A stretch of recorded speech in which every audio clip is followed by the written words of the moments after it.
Pada tanggal 10 Februari tahun 2021 di kota Gumi, Provinsi Gyeongsang, Korea Selatan, seorang wanita bernama Sok berusia 48 tahun mendapat telepon dari pemilik apartemen sewaan yang ditinggali putri Sok, yaitu bernama Kim. Dia bilang sewa apartemen Kim sudah habis. Tapi dia sulit menghubungi Kim. Pemilik apartemen bertanya apakah Sok mau pergi ke apartemen Kim untuk memeriksa putrinya. Sok tinggal di blok apartemen yang sama dengan Kim, jadi bukan masalah buat Sok untuk pergi ke sana dan melihat Kim. Ketika Sok dan suaminya masuk ke apartemen Kim, sesuatu tampaknya aneh. Perabotan sangat sedikit, semua jendela tertutup dan tidak ada makanan di dapur. Sepertinya Kim sudah pindah dan mereka menemukan penemuan yang mengerikan. Sisa-sisa jasad cucu perempuan Sok. Sok dan suaminya segera menelpon polisi. Apartemen Kim berubah menjadi TKP dan mereka mencari Kim. Meskipun dibiarkan dalam waktu yang cukup lama, jasad gadis kecil itu tidak membusuk, digambarkan seperti mumi oleh media. Ini karena suhu dingin dan udara kering di apartemen. Ini menunjukkan bahwa gadis kecil itu sudah ada di sana untuk waktu yang lama sendirian. Ketika Kim ditangkap, dia mengaku meninggalkan putrinya dan meninggalkannya sampai menghembuskan napas terakhirnya di apartemen. Sungguh kejam ibu yang tidak berperi kemanusiaan ini. Luar biasa kejamnya. Kata Kim, aku meninggalkannya di apartemen ketika aku pindah.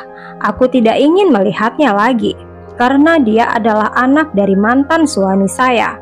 Kim berusia 22 tahun telah mengalami masa-masa sulit. Dia menikah dengan suami pertamanya, Hong, ketika dia masih sangat muda. Dan bersama-sama mereka memiliki putri mereka bernama Po Ram. Menurut laporan Kim, adalah ibu yang baik dan Po Ram tidak kelihatan kesal.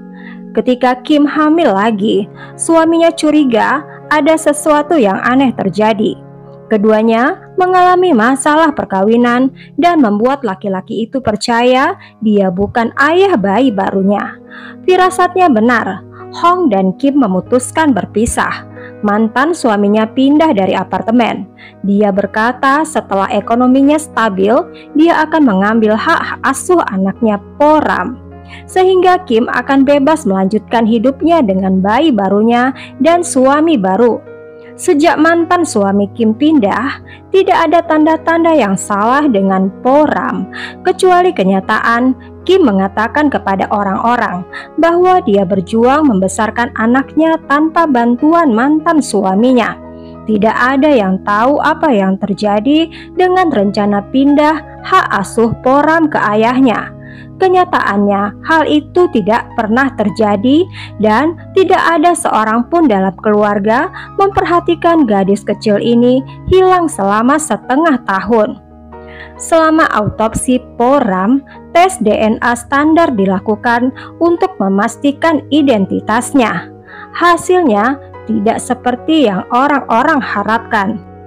Ketika diuji dengan DNA Kim, itu menunjukkan bahwa mereka berhubungan bukan sebagai ibu dan anak perempuan, tapi sebagai hubungan saudara tiri.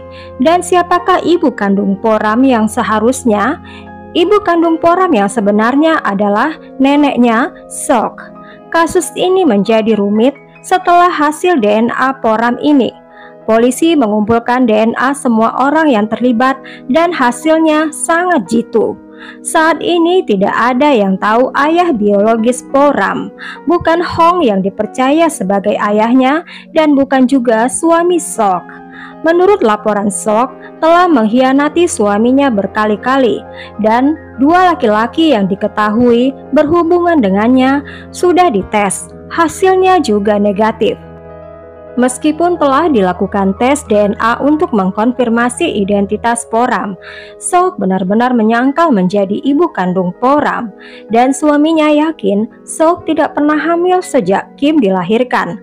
Tapi polisi menemukan sekitar waktu Poram dilahirkan, Sok mencari di Google hal-hal melakukan kelahiran sendiri dan alami. Jadi dia berencana untuk memiliki Poram secara rahasia. Ini sangat masuk akal mengingat kelahiran Poram tidak pernah didaftarkan. Ini membawa kita ke pertanyaan lain, bagaimana dengan Kim? Menurut Hong, dia di kamar ketika Kim melahirkan di sebuah rumah sakit di Gumi. Dia mendapatkan seorang bayi perempuan yang sehat. Dia percaya bahwa Sok memiliki Poram sebelum atau tepat setelah Kim melahirkan bayinya, dan Sok menukar bayinya di rumah sakit. Kim mengklaim dia tidak tahu tentang penukaran bayi itu, dan dia selalu berpikir bahwa Poram adalah anak biologisnya. Ketika Kim ditangkap, dia secara terbuka mengakui dia tidak menginginkan Poram lagi karena dia tidak ingin diingatkan tentang pernikahan dengan mantan suaminya Hong. Jika dia tahu kalau Poram adalah saudara perempuannya, mengapa dia tidak mengatakannya? Mengapa dia tidak mengakuinya? Jadi apa yang dia dapatkan dengan menutupinya demi ibunya? Sok juga ditahan karena kasus ini. Sekarang dia dicurigai membantu menyebabkan kematian Poram dan menculik cucunya. Apa yang terjadi pada anak kandung Kim? Apa yang Sok lakukan pada bayi itu setelah pertukaran? Polisi belum bisa menemukan jawaban dari pertanyaan ini. Namun ada beberapa teori yang paling dipercaya adalah setelah Sok menukar bayinya, dia memberikan cucunya untuk diadopsi orang lain secara rahasia, menjualnya atau mengakhirinya tanpa sepengetahuan Kim, sehingga dia bisa melihat anaknya sendiri tumbuh dengan mengorbankan cucunya sendiri. Sok telah menceritakan kepada keluarganya banyak kebohongan selama bertahun-tahun. Sangat aneh bila Kim tidak mengetahui bayinya tertukar dengan bayi lain. Mungkin bayi terlihat sama, mungkin dia tidak bisa membedakan, tetapi itu tidak mungkin. Di rumah sakit, bayi akan ditimbang dan diberi label dengan nama orang tuanya. Dari beberapa sumber, ada foto Poram yang diambil di rumah sakit seharusnya setelah pertukaran bayi. Dia tidak memakai label.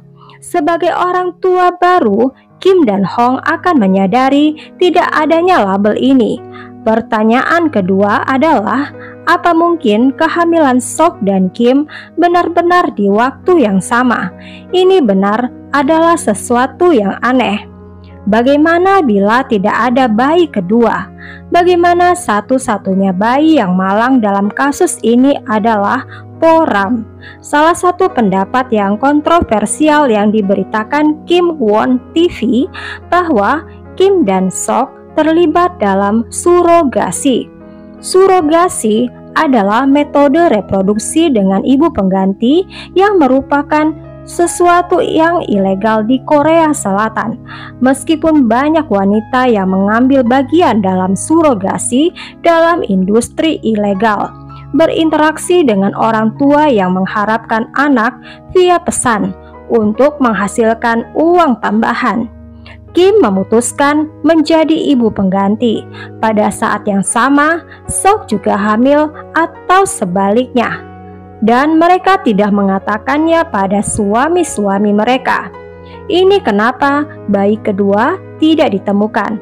Berharap dia bersama keluarga aslinya. Bisa saja Poram adalah bayi pengganti, tapi ada sesuatu yang terjadi di kemudian hari bahwa orang tua yang dituju tidak ingin dia lagi. Karena tidak dapat merawat bayi yang baru lahir, karena wanita berusia akhir 40-an, Sok memberikan Poram kepada Kim, berharap Kim akan merawatnya. Inilah mengapa polisi tidak dapat mengidentifikasikan ayah biologis Poram. Apapun yang terjadi, ada seseorang di sini yang tahu apa yang sebenarnya terjadi, dan beberapa alasan mereka tidak mau mengungkapkan kebenaran. Malangnya buat Kim dan Sok, undang-undang baru telah diberlakukan. Artinya, bila mereka terbukti bersalah dan menyebabkan kematian Poram, bahkan secara tidak sengaja, hukumannya bisa hukuman mati. Tanggal 26 Februari tahun 2021, The Jung-in Act disahkan oleh Majelis Nasional yang akan memberikan hukuman berat terhadap orang-orang yang menyakiti secara fisik atau mengambil nyawa anak-anak mereka. Ini berarti menyebabkan kematian seorang anak dapat dihukum mati, dan juga berarti pelaku dapat dituntut hukuman mati, meskipun kematiannya tidak disengaja. Perubahan undang-undang ini setelah kematian tragis Jung-in yang berusia 16 bulan.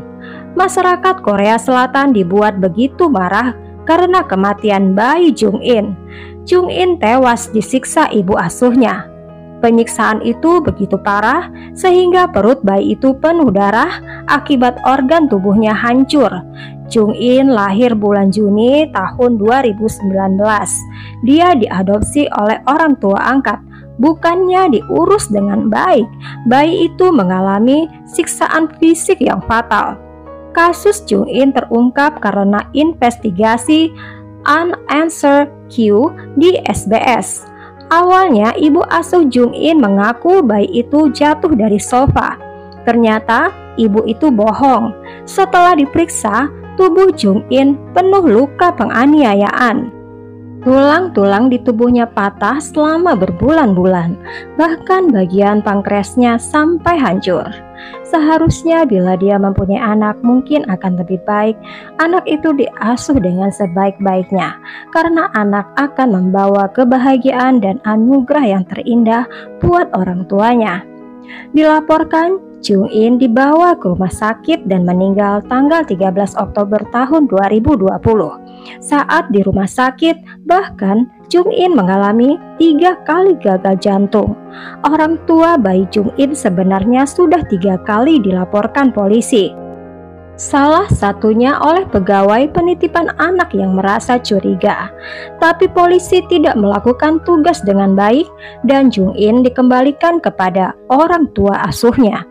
Menurut dokter, kondisi Jung-in lebih kurus daripada teman-temannya.